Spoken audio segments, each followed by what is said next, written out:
예, 반갑습니다. 김홍환입니다. 자, 이번 달이 2분기 말이잖아요. 우리가 이제 1분기 말에도 그랬었고, 3월 달에. 특히 이제 2분기 말은 상반기 또 이제 결산을 또 좀 해야 되기 때문에, 아마 다른 분기보다도 조금 변동성이 좀 확대될 수 있습니다. 지금 월 초인데, 제가 이제 공개 방송에서 또 말씀드렸습니다만은, 월 초에 지금 이격 조정을 많이 좀 받아야 됩니다. 지수도 그렇고, 그리고 이제 종목도 마찬가지예요. 그러니까 지난달에 많이 올랐던 종목군들은 월봉에서 이격이 많이 벌어져 있기 때문에 기술적으로 한 템포 눌러주는 그런 모습이 나오고, 반면에 지난달 특히 이제 4월달, 5월달에 못 올랐던 종목군들은 이번 달에 조금 이제 반전이 나올 수 있는 그런 월이거든요. 이게 이제 또 6월 중반 넘어가게 되면 기관하고 그다음에 외국인들 펀드 이제 결산도 또 해야 되고 수익률 제고 차원에서 다소 이제 변동성이 좀 확대되기 때문에 그런 부분을 여러분께서 좀 알고 계시고요.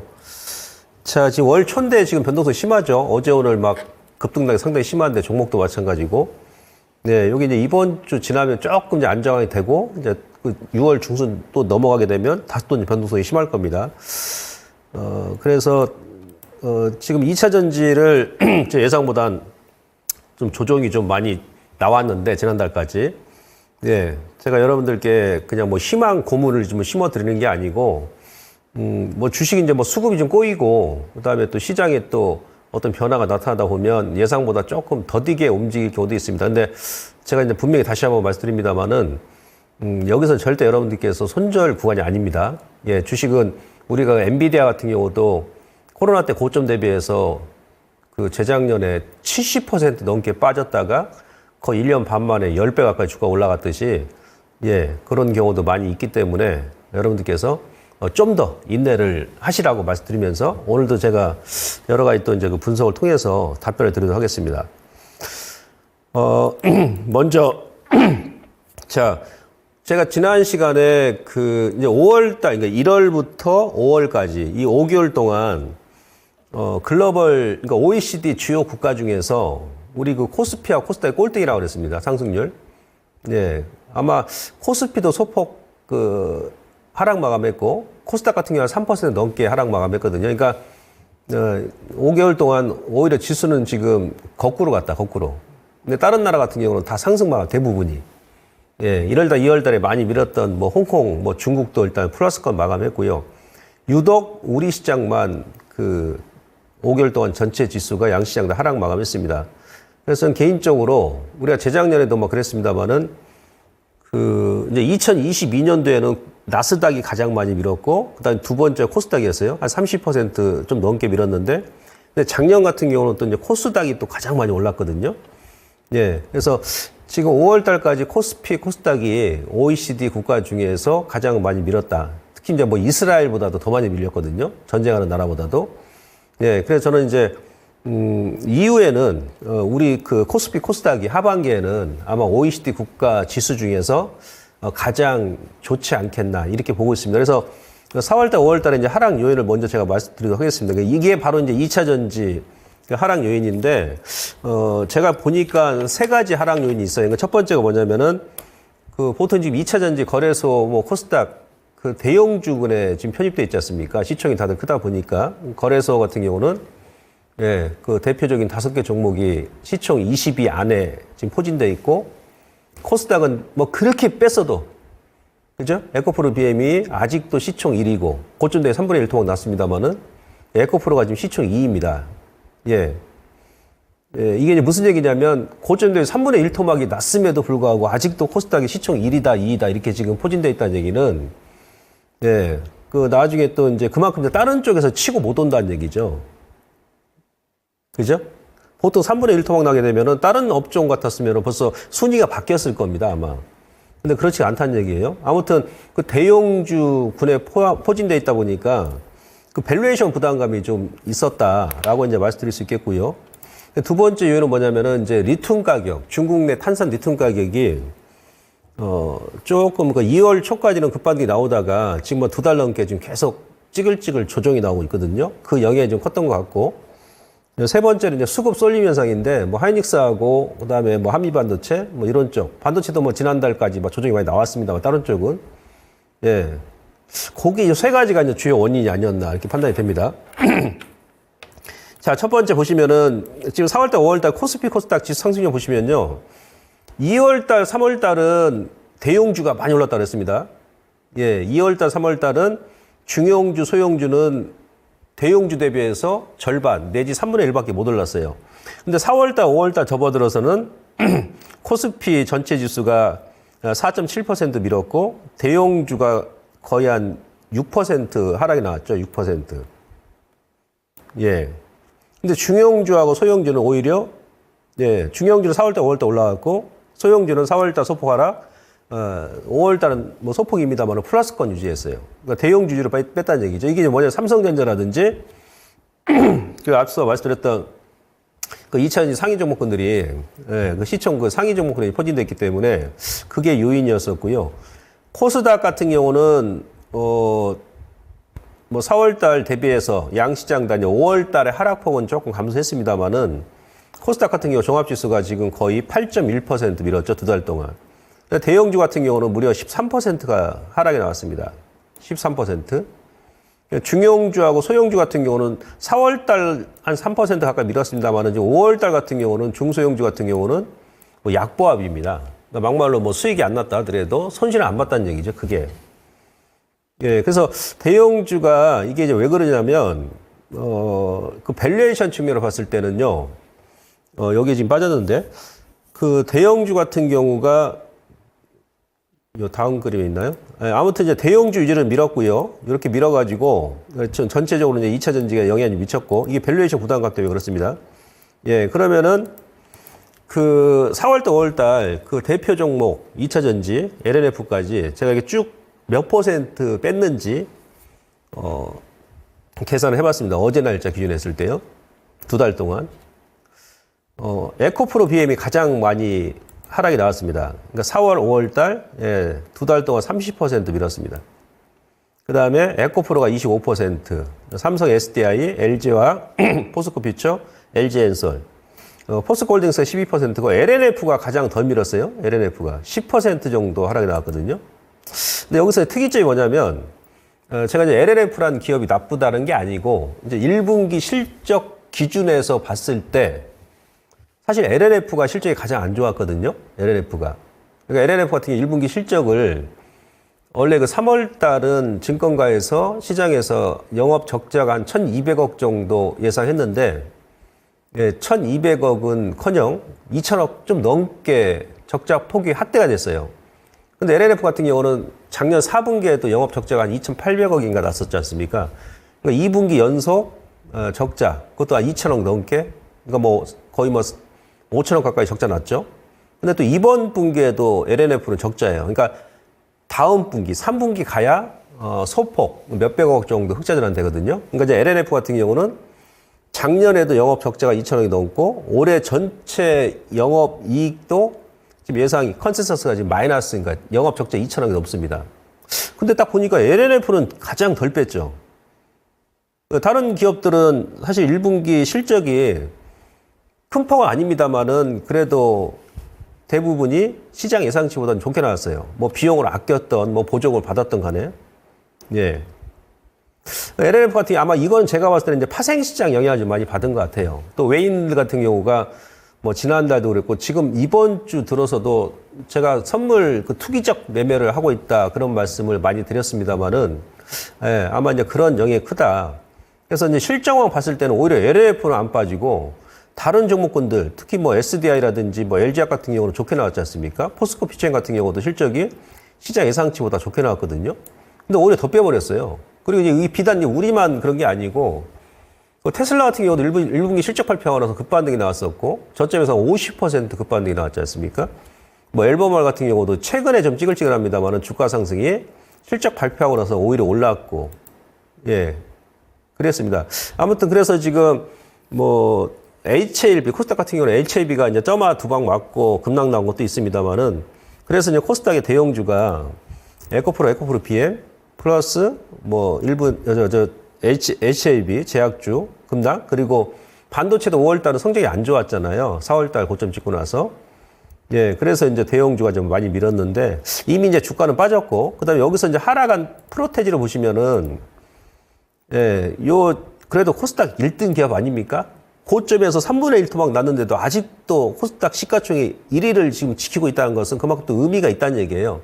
아마 다른 종목 같았으면 고점에서 3분의 1 토막 났으면은 벌써 순위가 저쪽 뭐 10위 밖으로 아마 밀렸을 겁니다. 예. 근데 이 기업이 지금 고점에서 두 달 동안 30% 뺐으면은 전 개인적으로 지금 맞을 만큼 맞았다. 진짜 비 오는 날 아주 그냥 먼지 나도록, 예? 두들겨 맞을 만큼 맞았다는 얘기예요. 근데 이제 반대로 또 그것도 있습니다. 2월 달에 코스닥 같은 경우는 대형주가 2월 달에 23% 올랐었어요. 그때 소형주 같은 경우는 대형주 대비해서 2월 달, 3월 달 두 달 동안은 10분의 1밖에 못 올랐거든요. 그러니까 2월 달, 3월 달에 대형주 가지고 계셨던 분들은 상당히 뿌듯했었고 시장 지수 대비해서 많이 올랐으니까. 근데 또 4월 그 소형주 보유하신 분들은 손가락 빨았었고. 근데 또 이게 4월 달, 5월 달 들어서 반대가 돼 버렸어요. 대형주 보유하신 분들은 지금 마음고생이 심하실 것이고 중소형주 보유하신 분들은 그게 뭐 테마가 됐든 뭐가 됐든 간에 수익이 좀 났을 겁니다. 에코프로 같은 경우도요. 2월 달 저점 대비해서 3월 고점까지 따지면 BM도 한 40% 올랐거든요. 40%. 다 지금 토해낸 거예요. 2월 달, 3월 달 올랐던 거 4월 달, 5월 달에 다 토해냈습니다. 고스란히. 에코프로도 마찬가지고. 근데 이 정도 뺐으면 전 개인적으로 두 달 동안 좀 빠질 만큼 빠진 게 아니냐 이렇게 보고 있고 더군다나 이제 4월달, 5월달 같은 경우는 다른 뭐 글로벌 증시 같은 경우 5월달 같은 경우 다 대부분 상승 마감했잖아요. 우리 시장은 또 이제 마이너스고 그 다음에 다른 뭐 글로벌 대표 기업들 주가도 상승 나왔었고 제가 왜 그러냐면요. 이 그림 보시면은 예를 들어서 우리 뭐 2차 전지가 지금 약세다 그러면 뭐 테슬라가 다시 한번 뭐 급락이 나왔다든지 뭐 중국의 CATL이 또 이제 뭐 대밀린다든지 아니면 리튬 글로벌 1위 기업인 엘버말이 최근에 좀 밀리고 있습니다만은 그렇다 해가지고 2월 달 저점 깨지 않았습니다. 엘버말 같은 경우도. 그다음에 글로벌 리튬 배터리 ETF 로고 핵심 주도 보게 되면 계속 지금 우상향이거든요. 그러니까 2월 초에 저점 찍고 나서 그다음에 3월 초에 저점 주고 이번에 지금 현재 세 번째 저점 구간이거든요. 예. 리튬 배터리 ETF가 이렇게 빠져버렸다. 뭐 이렇게 빠져버렸다. 그러면 이 영향 때문에 우리 2차 전지도 이제 빠졌으리라 생각되는데 얘는 지금 계속 굴곡을 이루고 있습니다만은 그래도 2월 초 저점 대비해서 우상향 기조를 이렇게 유지해 나가고 있잖아요. 그죠? 그럼에도 불구하고 우리 시장 요 대표 종목군들이 너무 많이 뺐다는 얘기죠. 내부적으로 뭔가 이제 문제가 있는 게 아니냐. 이런 또 생각 해봤고 거기에 따른 제가 이제 분석을 해보니까 이건 있습니다. 제가 이제 공개 방송에서 이제 4월 달에, 5월 달에도 이제 그런 말 드렸습니다만은 왜냐면 2월 달, 3월 달은 중소형주가 안 움직였으니 제가 그 당시에는 여러분들께 이 자리에서 어떤 말씀 드렸었냐면 대형주가 2월 달, 3월 달에 코스닥 같은 경우는 뭐 23% 두 달 동안 올랐고 소형주는 한 2%밖에 못 올랐었거든요. 그래서 제가 어떤 말씀 드렸었냐면 지금 혹여나 그 당시에 중소형주 보유하신 분들은 2월달, 3월달 전혀 못 올랐기 때문에 4월달, 5월달에 반등이 나올 겁니다. 그래서 좀 더 이제 보유를 하시라고 그런 말 드렸었어요. 그 왜 그때 이제 그런 말 드렸었냐면, 지금 현재 이거는 어제 기준인데 뭐 그 당시도 그랬습니다. 지금 현재 코스피 현재 그 PR이 24배입니다. 대형 지수가. 네? PR이. PBR이 1.707배예요. 근데 중형 지수 같은 경우는 PR이 13배죠. 그러니까 대형 지수 대비해서 상당히 낮죠. 예? 예, 그러니까 지금 전체 코스피 PR 수준을 약간 윗도는 수준이에요. PBR은 0.7입니다. 0.72. 소형주 같은 경우는 특히 코스피 소형주는 퍼가 지금 16배고 특히나 PBR 같은 경우는 0.54배예요. 54배. 그러니까 지난달까지 4월 초까지는 아마 정부에서 밸류업 정책을 펼치면서 특히 이제 금융업종, 보험업종, 뭐 이런 쪽, 대형주가 이제 우선 수혜가 돼가지고 먼저 끌어올렸는데, 그 당시에는 이제 저 PBR 관련주라 하더라도 소형주 같은 경우는 안 움직였어요. 외인들의 편식 현상이 좀 심하다 보니까. 근데 또 이제 한 두어 달 지나니까, 저 PBR, 이거 소형주지만 어떤 기업들 같은 경우는 PBR이 0.54, 뭐 0.3배가 되는 기업도 많았었거든요. 어찌 보면 뭐 금융업종보다도 상당히 낮은 PBR을 보유한 기업임에도 불구하고 외국인들의 수급이 오로지 그냥 금융주 쪽으로 자기네들이 많이 가지고 있는 은행주 쪽으로 쏠리다 보니까 못 움직이는 거예요.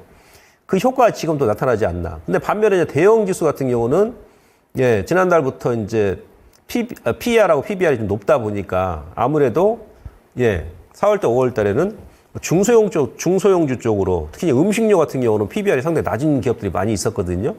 음식료 같은 경우가 그 5월달에 업종 지수가 한 11% 올랐고 화장품 같은 경우도 올해 이제 실적이 턴 어라운드 하면서 PBR이 낮은 기업들이 많이 있었습니다. 그런 쪽으로 또 수급이 쏠렸던 것이죠. 이게 아마 두 번째 요인이 아니었나 봅니다. 그러니까 소형주 대비해서 대형주가 조금 이제 앞서 나가면서 밸류에이션 부담감이 좀 많이 있었다. 요게 이제 두 번째 원인으로 볼 수 있겠고, 그 다음에 이게 첫 번째 원인, 그 다음에 두 번째 뭐냐면 바로 우리가 이걸 이제 주목해야 돼요. 예, 탄산 리튬, 중국 내 탄산 리튬 가격인데. 이 탄산 리튬 가격이 그러니까 3월 첫째 주에 아마 고점이 나왔어요. 12만 5천 위안 터치하고 나서 지금까지 계속 어찌 보면 뭐 3개월 가까이 지금 계속 크게는 안 빠지면서 막 찌글찌글 전형적인 전립선형 패턴이에요. 예, 툭툭 그냥 막 밀어버리면 예? 예, 탄산 리튬 가격이 급하게 빠지니까 아예 그냥 매도를 해버리면 되는데 올라올 때까지 2차전지 관련 종목들도 막 그냥 시냇물 흐르듯이 졸졸졸졸졸 이렇게 흐르면서 그런 식으로 지금 뺐거든요. 아주 애매모호하게. 아무튼 3월 고점 대비해서 20% 하락이 나왔습니다. 20%. 예. 근데 지금 오른쪽 보시면 2차전지 탑10 지수 있죠? KRX. 2차전지 탑10 지수가 아까 제가 대표 종목군들 보여드렸지 않습니까? 예. 최소 뭐 LNF 빼고는 뭐 15%에서 30%까지 뺐기 때문에 2차전지 탑10 지수가 4월달, 5월달 두 달 동안 27% 빼버렸어요. 무려. 탄산 리튬 가격보다 한 7% 더 하락이 나왔죠. 예. 뭐냐면, 그러니까 거래소의 대형주가 마이너스 6%, 코스닥의 대형주가 13% 뺄 때, 2차전지 탑10 지수는 예, 2배, 3배 가까이 넘게 뺀 거죠. 그러니까 거래소 대형주 대비해서 4배, 코스닥 대형주 대비해서는 거의 2배 이상. 예. 그럼 통상적으로 제가 이제 경험적으로 봤을 때, 진짜 못난이 종목이라 하더라도, 그, 거래소, 그러니까 전체 지수, 코스닥 전체 지수, 또 그 안에서 또 대형 지수 대비해가지고 2배 이상, 아니면 많게는 서너 배 정도 뺀다 그러면, 어지간하 하면 제가 봐서는 이제 저점이 나오거든요. 좀 기다리면. 지금 현재 2차전지 탑10가 그런 거예요. 그 다음에 이 탄산 리튬 가격은, 이 그림 보시면 지금 나오는데, 지금 우리나라 그 2차전지 관련 종목군들이 제가 보니까 이 탄산 리튬 가격 영향을 가장 많이 받는 것 같습니다. 그러니까 아까 첫 번째, 대형주에 포진돼 있고 그 밸류에이션 부담감이 있는 가운데서, 왜냐하면 또 1분기 실적이 눈높이가 좀 많이 2분기 실적도 눈높이가 낮아졌잖아요. 그죠? 그러니까 밸류에이션, 그러니까 PER, PBR이 낮아지려면 둘 중에 하나입니다. 예, 특히 이제 PER 같은 경우는, PER이 낮아지려면 기업이 이익을 꾸준하게 많이 내든지, 이익을 계속 내게 되면 PER이 낮아지니까요. 안 그러면 이익은 정체되어 있는데 더 낮아지려면 이제 주가가 하락이 나오면 퍼가 낮아지죠, PER이. 예. 요거에 대해서 추가적으로 설명드릴 거고. 아무튼 탄산 리튬 가격 보시면 요게 손익분기점이 12만 위안이거든요. 12만. 작년 연말에 급락 나오고 나서, 예? 11월 말일날 저점 주고, 그 다음에 2월 초죠, 2월 초. 여기서 이제 급반등이 나왔습니다. 예. 12만 위안이 손익분기점인데, 그 당시에 딱 12만 5천 위안까지 갔다가 여기서부터 지금 계속 이런 식으로 찌글찌글 흘러내리는 거예요. 이런 식으로. 예. 그러다 보니까는 이제 지난주부터 글로벌 리튬 1위 기업인 앨범알도 주가가 조금 조정이 나왔는데, 그렇다고 뭐 저점 2월달, 뭐 3월달 저점 안 깼습니다. 테슬라도 마찬가지고. 근데 우리나라 요 리튬 관련주, 아니 그 2차전지 관련 종목군들만 아마 이 중국의 탄산 리튬 가격 영향을 좀 많이 받은 것 같습니다. 더군다나 지난달까지는 또 국제 구리 가격이 신고가 났었잖아요. 엄청 올라갔었죠. 예. 그러니까 탄산 리튬 가격은 계속 흘러내는 상황에서 또 전기차의 구리가 보통 한 일반 내연 기관차보다 4배, 5배 더 들어가잖아요. 2차전지 배터리에도 마찬가지고. 예, 그러니까 구리까지 또 급등 나버리니까 거기에 대한 또 채산성 악화 우려. 그것까지 작용한 것 같습니다. 근데 지금 현재 저도 이제 이번 주에 이제 반등을 줄지 여부가 지금 궁금한데, 왜냐하면 지금 리튬 가격이 여기서 이제 반등을 줄였다가 다시 한번 지금 빼버린 거거든요. 5월 달에 이제 우리 2차전지 관련 종목도 영향 받은 것이고, 근데 지금 저점을 계속 이렇게 높여오면서 여기 2월 달, 지금 현재 이번 주에 이제 세 번째 지지 맥점입니다. 여기서 만약에 터닝이 나온다 그러면, 예, 그때는 이제 우리 국내 2차전지 관련 종목군들도 움직이지 않겠나. 예, 그렇게 판단이 되고, 설령 이 가격대를 이렇게 이 지지선을 좀 이탈한다 하더라도, 거래 없이 지금 막 흘러내렸기 때문에 다시 한번 반등이 나올 것 같아요. 왜냐하면 앞서도 제가 설명드렸습니다만은 리튬 가격이 고점 대비해서 20% 다시 한번 하락 나올 때, 예, 우리 그 2차전지 탑10 지수는 이미 27% 뺐기 때문에, 예, 어느 정도 이 정도면 좀 반영을 좀 한 게 아닌가, 이렇게 지금 판단을 해볼 수 있겠습니다. 그래서 첫 번째, 예, 대형 지수가 이제 밸류에이션 부담감이 있었었고, 두 번째는, 예, 중국 내 탄산 리튬 가격이 3월 고점 대비해가지고, 20% 하락한 영향이, 예, 가장 크지 않았었냐. 예, 그렇게 보는데, 이제 실질적으로 앞서 제가 설명드렸습니다만은, 예, 대표 종목군들이 이게 만약 4월 달 고점 대비해서, 3월 고점 대비해서는 한 40% 뺀 거예요. 에코프로 같은 경우도. 예. 그래서 이 정도면 어느 정도 선 반영돼 가지 않느냐, 이렇게 볼 수 있겠고요. 그리고 제가 앞서 설명드렸습니다만은 그 PER하고 PBR이 낮아지려면 둘 중에 하나라고 그랬죠. 기업의 이제 이익이 증가를 한다든지, 이익이 증가를 안 한다 그러면 주가가 하락이 나오면 당연히 또 펄은 또 낮아집니다. 아시겠죠? 근데 제가 이 그림도 지난번에 제가 보여드렸습니다만 LG 에너솔루션 같은 경우가 지금 저점 깼죠. 신용 등급을 하향 조정하면서. 근데 지금은 사실은 이제 2분기잖아요. 2분기 말이지 않습니까? 예, 그럼 짧게는 다음 분기, 3분기 실적 보고 가는 거고, 4분기 실적 보고 가는 거고, 그 다음에 7월 달, 한 7월 만기까지 가게 되면 내년 실적 보고 가는 거거든요. 근데 여기서 우리가 분명히 짚고 넘어가야 될 것이 뭐가 있냐면, 3분기에는 어떤 기업이든 간에 2차전 대표 종목군들이 작년 4분기, 올 1분기, 2분기 대비해서 실적 개선이 상당히 좋게 나옵니다. 상당히. 그러니까 밸류에이션은 계속 낮아지고 있는데 실적은 높아지고 있고, 근데 주가는 계속 빠진단 말이에요. 예, 그래서 지금 이 정도면 거의 다 이제 반영이, 예? 또 2분기 말이니까 된 것이 아니냐라는 그런 판단이 돼가지고, 서두에 제가 여러분들께 조금 지금 여러분들 그 마음고생이 좀 심하다 할지라도 좀 인내하시는 것이 지금은 가장 최선의 방법입니다. 그렇다고 지금 반도체 들어가 순나는 거 아닙니다. 그 다음에 또 테마주가 지금 움직이고는 있습니다만은 워낙에 급등락이 심하잖아요. 아시겠죠? 이런 부분을 일단 참고하시고, 예, 좀 더 인내를 하시고, 그 다음에 이제 그림 보시면, 자, 수급적인 요인을 보시면요. 이제 수급적으로 넘어가는데, 5월 달에, 그러니까 지난주에 외인들이 좀 매도를 했어요. 막판에 이제 매도를 하면서, 5월 달에 이제 외국인들이 거래소는 1조 3천억 순매도, 삼성전자가 거의 한 70% 차지합니다. 그 다음에 기관 쪽에서는 금융투자가, 네, 전년주보다도 더 매수했습니다. 그러니까 전체 기관이 1조 860억인데, 그 중에 금융투자가 2조 5천억 매수했죠. 개인 투자자분들께서도 이제 7,500억 매수했어요. 근데 오른쪽 보시면 코스닥인데요, 코스닥 보시면 외국인들이 코스닥에서 5월 달에 3,700억 매수했고, 또 기관도 한 1,950억, 근데 금융투자가 6,800억. 제가 금융투자가 가장 많이 매수했다고 했지 않습니까?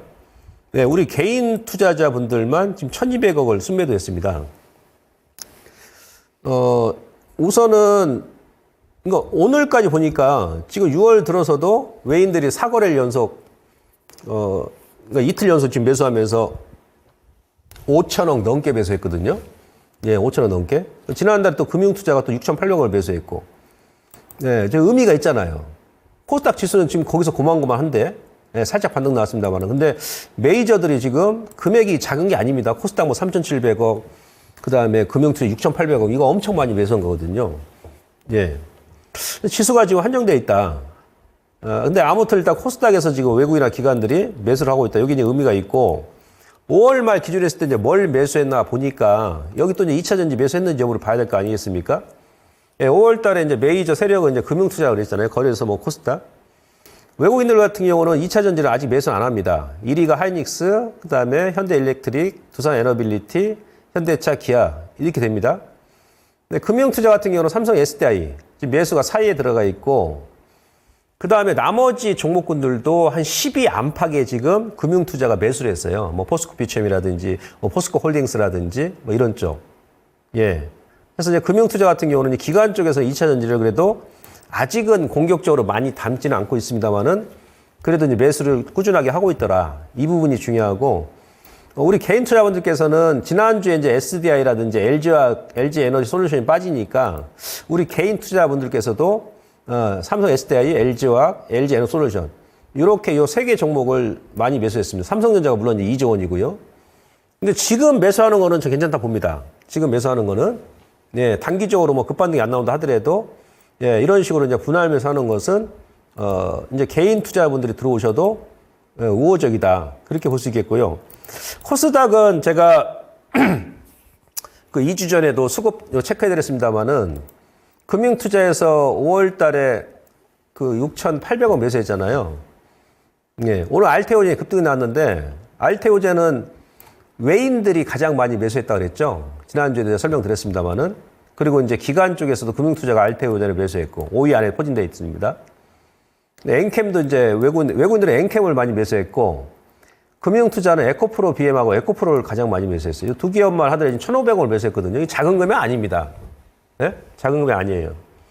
그래서 우리 개인 투자분들께서는 다른 쪽 매수했는데 요게 이제 의미가 있다는 얘기예요. 예, 꾸준하게 지금 빌드업을 계속 해나가고 있다. 그러니까 제가 지난주에는 5월 24일까지 수급 보여드렸습니다. 5월 말까지도 에코프로 BM와 에코프로를 기간 중에 특히 이제 금융투자 큰손인에서 계속 꾸준하게 5월 말까지 5월 달 내내 이제 분할로 좀 매수했다라는 게 요게 이제 수급적으로 좀 의미가 있다. 그러니까 기관 쪽 같은 경우는 예, 아직까지 공격적인 매수는 안 들어오고 있습니다만은 이제 가격적인 메리트가 좀 발생했기 때문에 그동안 많이 밀었기 때문에 예, 서서히 지금 빌드업을 해 나가고 있다. 6월 달에 뭐 수급 좀 더 봐야 되겠습니다만 6월 달도 제가 보건대는 예, 이쪽에서 또 2차 전지 좀 매수를 하지 않겠나 그렇게 판단이 되고요. 그 다음 그림 보시면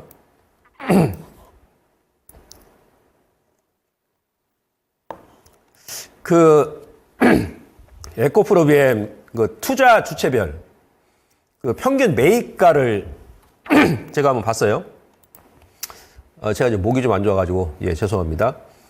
그러니까 작년 그 11월 달이잖아요. 11월 초에 에코프로가 여기서 이제 저점이 나왔잖아요. 2차전 대부분이 급락 나왔다가 리튬 가격 급락 나오면서 예 거기서 이제 정부에서 이제 공매도 금지하면서 1차 급등이 나왔었죠. 급등이. 요때 제가 아마 이 시간에 여러분들께 어떤 말씀 드렸었냐면 이 평균 매입가를 제가 여러분들께 이제 분석해 드리면서 이 파란색 선이 이제 에코프로비엠 주가입니다. 그 다음에 그 중간에 이렇게 막 꼬여 있죠. 막 빨간색, 연두색. 이게 이제 우리 이제 개인 투자자분, 그 다음에 외국인, 기관들 매수한 평균 가격이에요. 이 당시에 제가 어떤 말 드렸었냐면 주가가 이렇게 20만 원 밑으로 뚝 떨어졌는데 예? 개인, 기관, 외국인 이 3대 투자 주체는 매수한 가격이 27만 원, 뭐 25만 원 위에 윗선이라고 그랬지 않습니까? 그 무슨 얘기냐면 이 3대 투자 주체가들이 다 물렸다는 얘기야. 예? 그러면 제가 어떤 말을 드렸었냐면 그러니까 3대 매매 주체가 다 물렸을 경우에는 절대 여러분들께서 손절하는 게 아니다. 그러니까 누가 됐든 간에 뭐 개인 투자자, 개인들 뭐 힘으로는 좀 어렵겠습니다만은 뭐 외국인도 물리고 당시에 뭐 기관도 물렸었잖아요. 그럼 기관이 됐던 외인이 됐던 우선 자기네들도 물려있기 때문에 예 어떻게 해서든지 끌어올린다 한번. 그래야 이제 털고 나가니까 올리고 나서. 그런 말씀 드리면서 그때도 제가 여러분들께 뭐 골드만삭스가 에코프로비엠 목표 주가 12만 원 하향 조정할 때도 제가 눈 하나 깜빡이지 마시고 홀딩 하시라 했죠. 반등 나온다고. 거기서 이제 급반등이 나온 거예요. 1차. 그 다음에 이제 2월 초죠. 다시 한번 쭉 밉니다. 2월 초에. 이때도 제가 그랬어요. 이때도. 공개 방송에서도 그랬었고. 예, 이 자리에 나와서 제가 설명드렸습니다. 3대 투자 주택가 또 다 물려버렸어요. 주가만 빠져버렸고. 평균 가격이 5, 6만 원인데 주가가 여기서 뚝 떨어져 버렸죠. 근데 기다리니까 어떻습니까? 다시 예, 이렇게 끌어올렸죠. 다시. 올렸습니다. 4월 중순에 저는 이 정도에서 한번 좀 반등이 들어오지 않겠나 싶었는데 거기서 이제 반등 안 주고 다시 한번 이렇게 꺾어버렸습니다. 그러니까 지금 추세를 보게 되면 요 세 번째가 지금 요 하락 트렌드 저점까지 왔거든요. 예. 근데 지금이 보니까는 2월 초하고 11월보다도 매수한 가격 대비해서 지금 현재 주가의 괴리율이 상당히 많이 벌어져 있죠. 세 번째 가장 크게 벌어져 있습니다. 평균 매수가 보니까 한 26만 원대예요. 26만 원대. 26만 원. 예. 그러니까 4월 초부터 5월 말까지 예, 개인 투자자분들 그렇고 외국인 기관 쪽도 지금 그러니까 요때 매수한 금액은 다 물려 있다는 얘기예요. 3대 투자 주체가 다 지금 물려 있을 때는 작년 11월 달 2월 초처럼 절대 여기서 여러분들께 손절하시면 안 돼요. 예. 누가 됐든 간에 어떤 뭐 재료라든지 어떤 이유가 됐든 간에 한번 끌어올릴 거라는 얘기죠. 그러니까 3대 투자 주체별로 다 매수한 평균가 20만 5, 6만 원인데 거기 다 물려버렸어. 주가 지금 20만 원 아래까지 내려왔잖아요. 예. 이때는 절대 여러분들께서 손절하신 게 아닙니다. 나만 지금 아픈 게 아니거든요. 다들 그냥 그때 사신 분들 다 물려 있는 거거든요. 그 다음에 제가 수급도 한번 같이 봤어요. 수급. 그럼 도대체 누가 많이 팔았을까? 예? 작년 11월 1일부터 5월 말까지, 그러니까 6개월이죠. 6개월 동안 수급을 보니까 매도 매수. 개인 투자자분들이 이제 순매수가 14만 주예요. 14만 주. 그리고 외국인들이 한 20만 주 매도를 했습니다. 근데 기관 투자자들이 68만 주를 매수해요. 기관 쪽에서 가장 많이 매수를 했습니다. 사실은. 네? 여기서 뭐 기관도 매도하고 뭐 외국인도 매도했어. 예? 양 투자 주체가. 그럼 주가 뺐으면 이해를 합니다. 근데 지금 6개월 동안 누적 순매수 동향 보니까 기관 쪽에서 가장 많이 외국인들은 좀 실질적으로 많이 판 건 아니에요. 주가는 계속 흘러내려 버렸습니다. 요게 아마 이제 저는 이제 그 파생시하고 연관돼서 이제 움직이니까 그게 원인이 가장 큰 게 아닌가. 그로 인해서 밀었다 그러면 결국은 좀 기다리면 다시 원시차입니다. 그러니까 수급적으로 보면은 지금 순매수가 더 우위죠. 여기서는 절대 여러분들께서 예, 손절하시면 안 됩니다. 절대. 아시겠죠? 그 다음에 이제 또 다음 종 보신 포스코홀딩스 한번 봤습니다. 포스코홀딩스. 예. 이 포스코홀딩스는 제가 다음 주도 한번 분석 한번 해드릴 텐데요. 이 포스코홀딩스는 2000년도 들어서, 그러니까 작년까지 외국인들의 그 포스코홀딩스 지분율이 50% 이하로 빠진 적이 거의 없어요. 23년 동안, 작년 7월 전까지는. 2000년 초반에, 뭐 2007년도에는 포스코홀딩스도 외인들의 지분이 70%까지 올라갔었거든요. 근데 지금은 이제 몇 퍼센트냐면 한 27, 8% 됩니다. 왜 그러냐면 작년에 이제 포스코홀딩스가 급등이 나오면서 거기서 외인들이 차익을 가장 많이 했거든요. 그러니까 작년 7월 달에 포스코홀딩스 급등 나오기 때는 그때 한 5% 있었는데 거기서 이제 매도하면서 지금 한 27%. 그러니까 작년 7월 고점 지분 대비해서 지금 반이 줄었어요. 6개월 좀 넘게. 포스코홀딩스가. 근데 6개월 동안 지금 보니까는 포스코홀딩스 지분이 25% 미만으로 안 내려갑니다. 근데 지금 무슨 얘기냐면 작년 7월 고점 대비해서 현재 지분이 외인들 보유 지분이 포스코홀딩스 지분이 절반 줄었고 절반 줄었는데 6개월 동안 이제 보니까 25%를 안 내려가더라. 그러면 이제 무슨 얘기냐면 그 팔 만큼 이제 팔았다는 얘기예요. 이제 제가 봤다면 포스코홀딩스도 외인들이 다시 지분을 끌어올립니다. 왜냐하면 앞서 제가 설명드렸잖아요. 23년 동안 포스코홀딩스의 외국인들 지분이 50% 미만으로 내려간 적이 거의 없거든요. 그 얘기는 무슨 얘기예요? 다시 또 50% 채운다는 얘기예요, 또. 예. 이 부분이 참 여러분들 참고하시고요. 자, 포스코홀딩스 같은 경우 보니까 물론 외국인들이 많이 팔았어요. 이거 작년에 이제 급등 나왔을 때 7월 달은 이제 그때는 기계적으로 매도하는 거예요.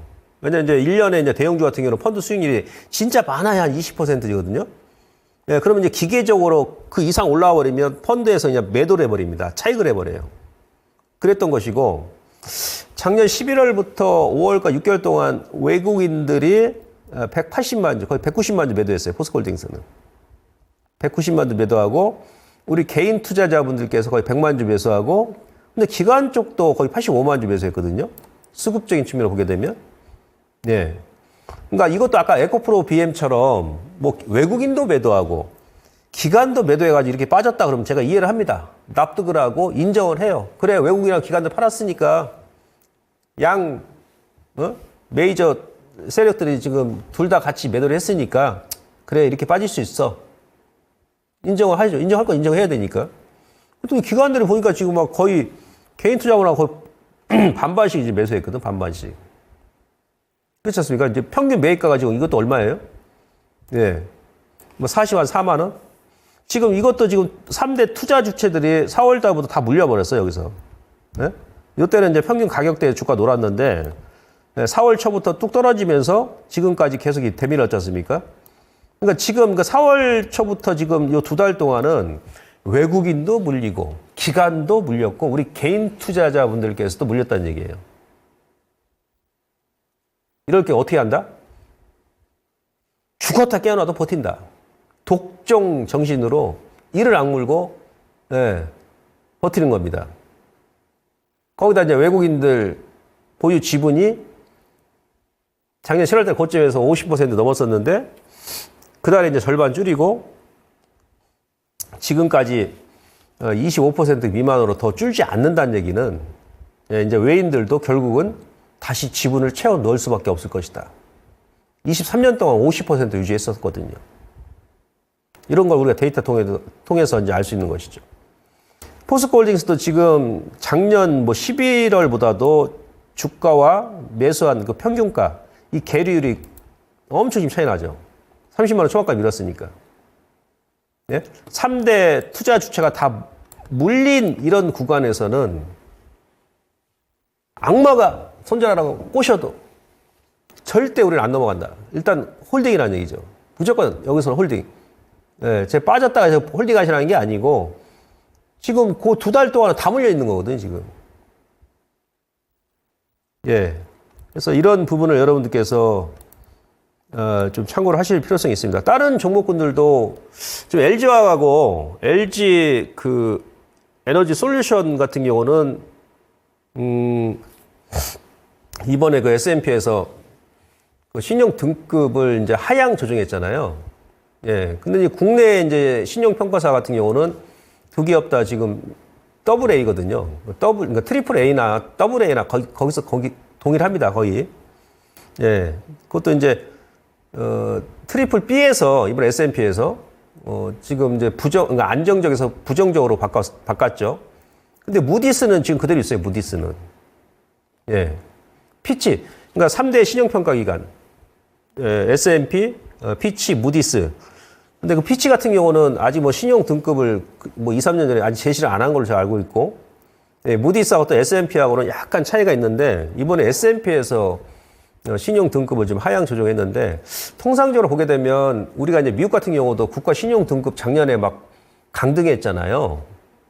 그죠? 뭐 지방 은행 막 문제 불거지고 막 했을 때, 그리고 미국 재무부가 작년 5월달, 6월달에 근거에 현금이 하나도 없었을 때, 그때 이제 신용 등급을 조정했지 않습니까? 근데 피치, 무디스, S&P 다 신용 등급이 제시한 게 틀립니다. 틀려요. 그리고 그때 이제 미국도 그랬습니다만 우리가 금융위 때도 마찬가지고요. 통상적으로 그 3대 신용 평가 기관에서 신용 등급을 강등할 때가 보게 되면 그게 마지막 단계거든. 예, 모든 악재가 다 쌓여오면서 주가 밀리고 실적이 안 좋으면서 주가 밀리고 하면서 신용 기관에서 이제 신용 등급을 하향 조정했을 때가 보통 보게 되면 그게 이제 마지막 수순입니다. 예. LG화학 같은 경우 차트 보시면 제가 보건대는 지금 기술적으로 이 기업도 지금 실적이 사실은 내년에 지금 시총이 25조인데 그 올해 지금 예상 연결 영업이익이 2조 7천억이죠. 근데 지금은 이제 이번 분기가 2분기 말이잖아요. 다음 분기 3분기면은 이제 한 7월 중순, 뭐 7월 말가 되면 내년 실적 보고 가는 거예요. 그러니까 내년이 지금 예상 영업이익이 5조 3천억이고 내후년에 8조 원이잖아요. 근데 지금 현재 시가총액이 지금 25조예요.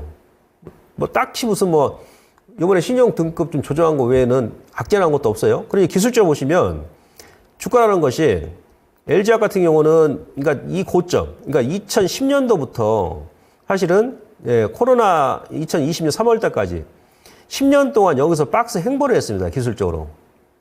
그죠? 10년 동안. 1, 2년도 아니 10년 동안. 예.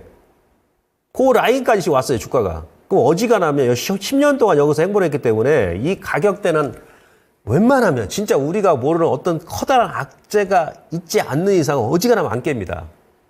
우리가 뭐 코스피 지수도 마찬가지고, 예, 뭐 다른 다우, 나스닥, 뭐 메이저, 뭐 다른 글로벌 메이저 지수도 마찬가지예요. 그 전에 탄탄하게 막 5년, 7년, 10년 박스권을 만들고 한번 이렇게 급등 나왔다 다시 한번 눌림 줄 때 그 박스권 라인까지 오게 되면 어지간하면 거기서 반등이 나. 근데 얘는 이 기업 같은 경우는 무슨 뭐 적자라는 기업도 아니고 올해 대비해서 영업이익이 내년에 한 2배 이상 지금 증가할 것으로 지금 증권가 예측하고 있는데, 예, 이렇게 미는 거 보세요, 지금.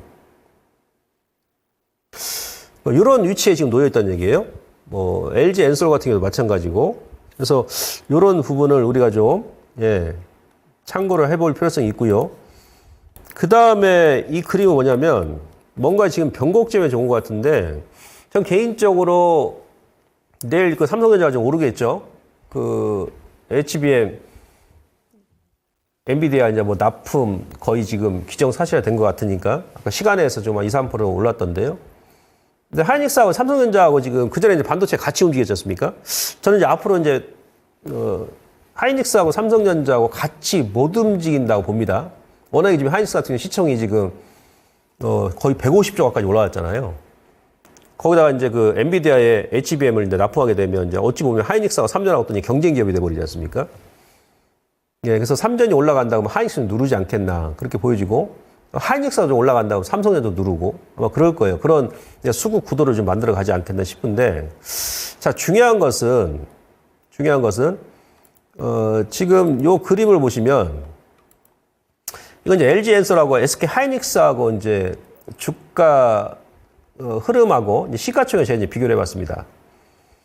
LG 에너 솔루션이 고점이 언제였냐면 2022년도 11월 11일이었어요. 이때가 고점이었습니다. 네, 62만 4천 원 찍었을 때. 이 당시에 LG 에너지 솔루션의 시가총액이 얼마였었냐면 147조 원이었어요. 147조 원. 예. 146조 몇천억 됐을 거예요. 반올림에 147조. 지난주까지 하이닉스가 그 고점에서 장대 음봉, 소위 얘기하면 비교적 큰 흑산병 예? 3개가 출현했잖아요. 하이닉스가 언제 고점이었냐면 5월 28일, 지난달 5월 28일 날이 딱 고점 찍고 나서 예, 요때죠. 차트 잠깐 보시면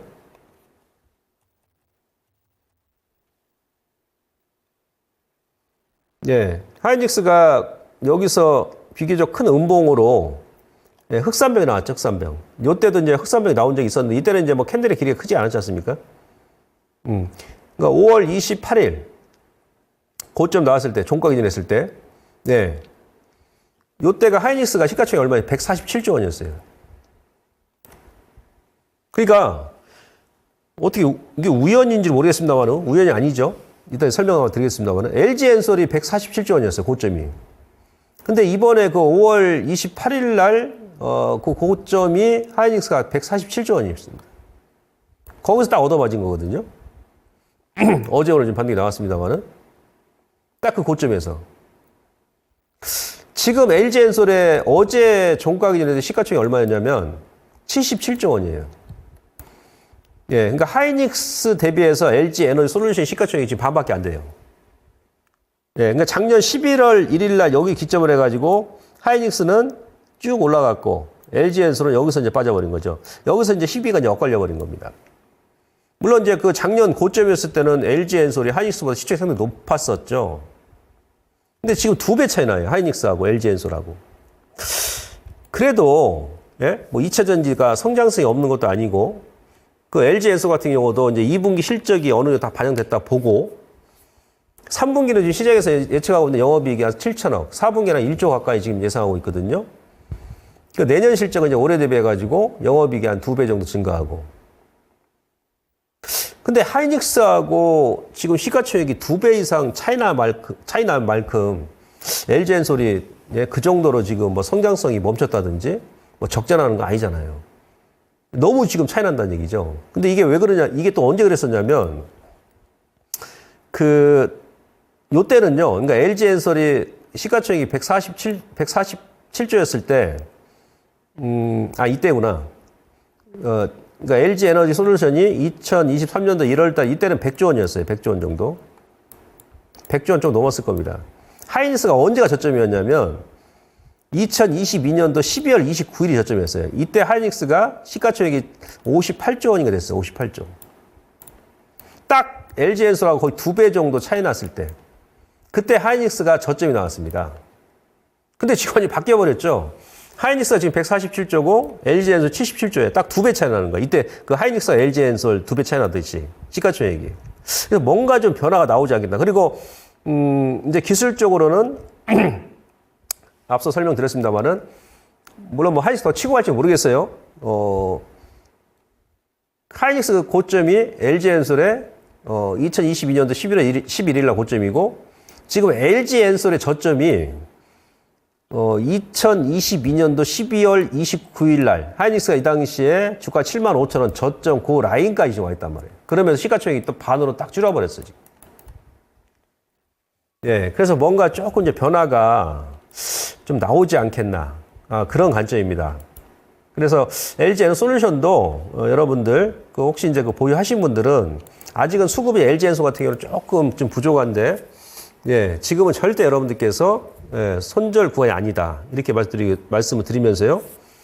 자, 정리 들어가자면 자 2차전지 대표들 낙폭 가대 구간으로 저는 지금 판단하고 있습니다. 조금 더 흔들릴 수 있겠죠. 또 수급이 또 내일 뭐 3년 또 쏠리고 한다 그러면 개의치 마시고 일단 무조건 홀딩 하시고요. 그 다음에 4월달, 5월달 평균 가격 대비해서 지금 3대 투자 주체별로 대부분 손실 구간이다. 예, 한두 번은 들어 올린다는 얘기입니다. 어떤 이유를 대든 간에. 지금 2분기 말입니다. 물론 2분기 실적, 1분기 실적 발표가 나서 컨퍼런스 콜에서 제가 그랬지 않습니까? 원래 이제 기업들은 가이던스를 좀 낮게 제시해요. 낮게. 예. 그래서 조금 이제 예상보다 낮게 제시하면서 주가 좀 조정이 나온 부분이 있기 때문에 좀 흘러내렸는데 근데 지금 2분기 말이잖아요, 이미. 이미 이제 2분기 실적 다 반영됐고 3분기를 이제 보고 가는 거예요. 근데 2차전지 대부분의 대표 종목군들이 실적이 상저하고입니다. 1분기, 2분기 안 좋고 3분기, 4분기에는 예, 1분기, 2분기 대비해서 대폭, 큰 폭 개선될 예정이니까 예, 이 부분 참고하시고 대표 종목군들 지금 많이 밀었을 때 여러분들께서 예, 매수 관심을 제고를 하시면 될 것 같습니다. 그다음에 이제 시황 들어가서요. 지금 아까 제가 이제 그런 말 드렸습니다. 1월부터 5월까지 아니면 제가 이제 이번 달 말에도 한번 데이터 작성해 보겠습니다만은 아무튼 5월까지는 글로벌 OECD 국가 중에서 우리 대한민국 증시가 서울 증시가 가장 성적이 낮았습니다. 꼴등했다고 그랬습니다. 예, 그래서 이제 하반기에는 예, 오히려 이제 우리 시장이 성적이 가장 좋을 거다. 저는 그렇게 생각하는데 기본적으로 이제 외인들이 이게 지금 올해만 그런 게 아니고 사실은 작년 10월부터 이 빨간색 선 예, 선물 매매한 현황을 한번 보세요. 엄청 급등이 심하죠. 그냥 한 번에 끌어올려 버리고 한 번에 또 패대기 쳐버리고 또 한 번에 끌어올려 버리고 다시 또 원위치 시켜버리고 예? 또 한 번에 올려버리고 또 밀어버리고 근데 외국인들 선물 더 때릴 자리는 없습니다. 아시겠죠? 오늘 또 이제 뭐 한 7, 8천 계약 또 매도했는데 현재 구간에서 외인들 선물 매도 여력은 그렇게 제한적이에요. 그래서 일단 지수 좀 조정이 나온다 그러면 또 이제 매수 관점이고 그다음에 또 현물도 지금 계속 매수를 하지 않습니까? 그래서 수급은 상당히 우호적이다 이렇게 볼 수 있겠고요. 그다음에 이제 국채 수익률 어제 요게 이제 그나마 다행인데 예, 국채 수익률이 10년물이 4.3 미만으로 빠지면 4.3입니다. 2년물은 한 4.5 그 이하로 빠지면 올 1월 달부터 이어왔던 이 상승 추세선을 깨버리는 겁니다. 달러 인덱스는 어제 깼어요. 예. 그러면은 지금 우리 시장한테 우호적이다. 특히 이제 국채 수익률이 빠진다 그러면 오늘도 여러분들께서 경험하셔서 아시겠습니다만은 어제 미국 같은 경우도 제약주가 상당히 강했습니다. 예, 반도체는 중립이었었고 우리 같은 경우는 오늘 이제 큰 폭의 반등 아닙니다만은 어제 국채 수익 그저께까지만 하더라도 10년물이 4.5 이상이었는데 예, 오늘 어제 급락 나오니까 오늘 당장 2차 전지가 지금 반등이 들어오고 제약주가 반등이 들어왔잖아요. 예, 그래서 만약 4.3 이하로 빠진다 그러면 저는 개인적으로 시장 전체적으로도 좋습니다만은 특히 2차 전지나 제약바이 쪽으로 수급이 쏠릴 수 있기 때문에 국채 수익률 4.3 이하로 빠지는지 그리고 원달러 환율은 1360원 이하로 밀려야 됩니다. 그때는 이제 우리가 조금 다른 나라 대비해서 예, 주가 탄력도가 좀 강하게 붙을 수 있고 근데 국채 수익률은 저는 낮게 보고 있는 이유가 더 이제 빠진다는 얘기입니다. 이번 달부터 지난달에 요거 제가 말씀드렸었죠. 연준에서는 양적 그동안 2년 동안 지속적으로 QT 양적 긴축을 해왔는데 6월부터 이제 예, 금액을 줄인다 그랬지 않습니까? 600억 달러에서 250억 달러로. 그죠? 그 다음에 재무부에서는 20년 만에 예, 150억 달러 규모의 바이백을 실시한다. 총 9차례에 걸쳐가지고. 이 바이백이 뭡니까? 예, 국채 가격 안정화를 위해서 재무부에서 채권을, 국채를 사가지고 조기 상환해버리는 거예요. 그게 바로 유동성 효과가 나타난다고 그랬잖아요. 그러니까 어제 미국의 국채 수익률이 빠졌던 이유가 물론 이제 ISM 제조업지수도 안 좋게 나왔습니다만은 아마 이 부분이 더 크다. 이 부분이. 그래서 이제 미국의 국채 금리는 시간이 가면 갈수록 좀 안정화될 가능성도 높다. 이렇게 여러분 생각하시면서 우리 시장한테는 이게 우호적인 영향을 미칠 것이다. 이렇게 보고 있습니다. 그래서 자, 정리 들어가자면 중기적으로 하반기, 상반기에는 성적이 상당히 부진했지 않습니까? 네, 하반기 성적이 좋을 것이다. 중기 적극적 매수 마인드 조정 나올 때 유지하시고 단지 이번 달에도 2분기 말이니까 좀 변동성이 있을 수 있으니 단기와 중장기 물량을 구분하시고 그 다음에 대형주가 지금 4월달, 5월달 성적이 안 좋았다고 그랬지 않습니까? 특히 이제 코스닥 대형주 낙폭하대다. 그래서 이번 달 이후에는 여러분들께서 코스닥 대형주도 좀 끊임없이 좀 관심을 기울이자 이렇게 말씀드리고요. 마지막 시총 상위 종목군들 대형주가 다 이런 거니까요. 그죠? 예, 이렇게 일단 하시면 되고 다음 주에 제가 다른 기업들 평균 매수가라든지 수급 분석해가지고 다시 들고 나와서 여러분들께 보고를 드리도록 하겠습니다. 그럼 다음 시간에 뵙겠습니다. 고맙습니다.